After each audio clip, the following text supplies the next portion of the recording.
నీ పొట్టగొట్టారా? అన్యాయంగా ద్రోహం చేశారా? చేసి నవ్వుకుంటున్నారా?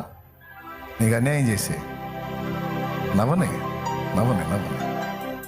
నీ చేత కాదు, నువ్వేం చేయలేవు. ఓకే ఓకే ఓకే కానీ నువ్వు ఎవరిని నమ్మి ఎవరిని అందు విశ్వాసం ఉంచావో ఆయన సీన్లోకి ఎంటర్ అవుతాడు. ఎంటర్ అయినప్పుడు నవ్వే నోళ్ళు, ఇకిలించే పళ్ళన్నీ వెళ్ళబెడతారు.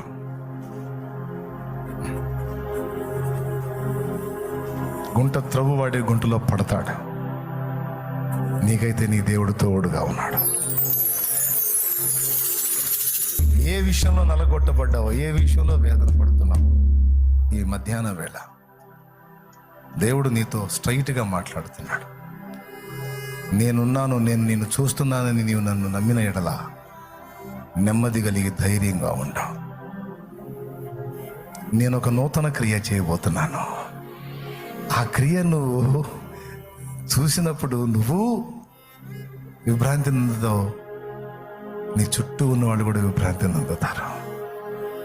నేను చేస్తా కదా, నేనున్నా కదా.